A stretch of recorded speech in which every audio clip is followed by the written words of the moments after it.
असम के होजाई जिले के अंतर्गत लंका की 3 किशोरियों ने अपनी प्रतिभा के दम पर न केवल जिले का बल्कि पूरे राज्य का गौरव बढ़ाया है। अंडर-14 वर्ष से कम असम क्रिकेट टीम का प्रतिनिधित्व करते हुए इन बेटियों ने खेल जगत में नई मिसाल पेश की है।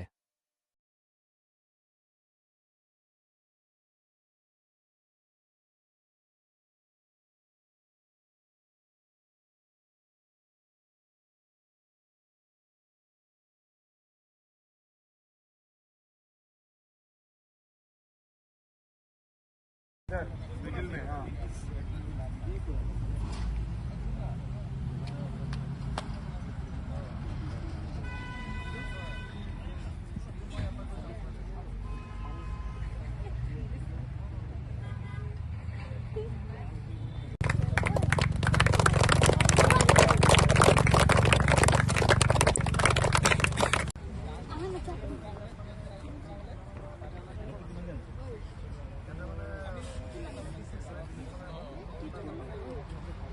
तुम मिडिल में आ जाओ दिखाई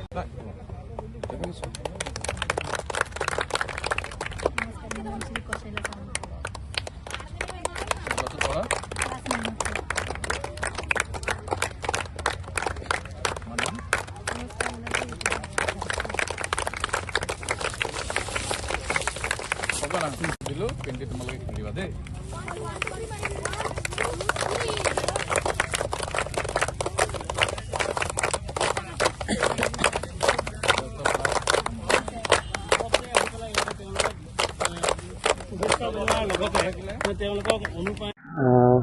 ভাল লাগিছে শিক্ষক এজনৰ প্ৰতি যোনটো এটা থাকে যে ষ্টুডেণ্টক শিকাই পেলাই কিবা এটা সফল হোৱাৰ তাৰ কাৰণে এটা মই বহুত গৌৰৱ যে মোৰ 3জন ষ্টুডেণ্টে অসমক প্ৰতিনিধিত্ব কৰিছে আৰু কেপ্টেইনো হৈছে তাৰ কাৰণে মই নিজে বহুত ভাল লাগি আছে আৰু আগন্তুক মই বিচাৰোঁ যে তেওঁলোক ইণ্ডিয়া খেলক WPL খেলক তাৰ কাৰণে মই প্ৰস্তুতি লৈ আছোঁ আৰু ধন্যবাদ আপোনালোক অহাৰ কাৰণে আৰু দীপক দে ছাৰো আহিছে ইতিমধ্যে তেওঁলোকক ফেচিলিটেট কৰিছে আৰু আগন্তুক সহায় কৰিম বুলিও কথা দিছে তো তেওঁকো মই ধন্যবাদ জ্ঞাপন কৰিছোঁ। কিমানমান ইয়াত বৰ্তমানতো 40 পৰা 45 ষ্টুডেণ্ট কণ্টিনিউৱাছ আহি থাকে আৰু ইতিমধ্যে আৰু বহুতে মোৰ লগত কণ্টেক্ট কৰিছে নতুনকৈ আৰু ইয়াত আহিব বুলি আৰু লগতে মই এটা কথা ক'ব বিচাৰোঁ ফিল্ডৰ কথাখিনি অলপ কিছুমান প্ৰব্লেম আছে মই দীপক দে ছাৰৰ লগতো আলোচনা কৰিছোঁ আৰু বাকী মই আপোনালোকৰ মাধ্যমেদি আমাৰ মুখ্যমন্ত্ৰী ডাঙৰীয়াকো অনুৰোধ কৰিব বিচাৰিছোঁ যে এই ফিল্ডখনক লৈ পেলাই যদি আপোনালোকে অলপ সহায় সহযোগ আগবঢ়ায় তেতিয়াহ'লে আমি আৰু আগন্তুক অসমে নহয় ইণ্ডিয়া প্লেয়াৰো প্ৰডিউচ কৰিবলৈ সক্ষম হ'ম।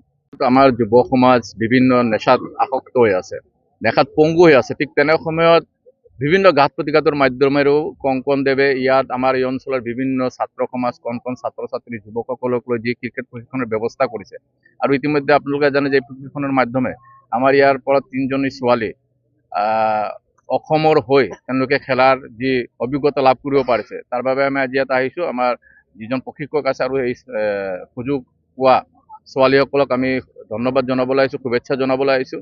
আমি আশাবাদী যে ইয়াৰ জৰিয়তে অহা দিনত আৰু বহু প্ৰতিভা আমাৰ এই অঞ্চলৰ পৰা ওলাব যি প্ৰতিভা অসমৰ লগতে ভাৰতত আমাৰ এই অঞ্চলৰ নাম জিলিকাই ল'ব পাৰিব আৰু আমি মুখ্যমন্ত্ৰী মহোদয়কো ধন্যবাদ জনাম যে আমাৰ ইয়াত বিভিন্ন প্ৰতিভা থকাৰ পিছতো আমাৰ আন্তঃগাঁথনিৰ যথেষ্ট অভাৱ আছিলে ষ্টেডিয়ামৰ যথেষ্ট অভাৱ আছিলে কিন্তু তেওঁ যোৱা যি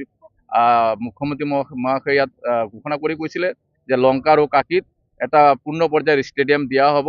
য'ত বিভিন্ন ধৰণৰ সা সুবিধা থাকিব আমি আশাবাদী যে অহা দিনত এই ষ্টেডিয়াম হোৱাৰ পিছতে আমাৰ এই অঞ্চলৰ পৰা বিভিন্ন প্ৰতিভা ওলাই আহিব যি প্ৰতিভাই আমাৰ এই অঞ্চলৰ লগতে অসমৰ সুনাম বা ভাৰতৰ বুকুত তেওঁলোকে উজ্জ্বল কৰিব পাৰিব আৰু লগতে মই ইয়াত আৰু যিসকল ছাত্ৰ ছাত্ৰীয়ে প্ৰশিক্ষণ লৈ আছে সকলোকে মই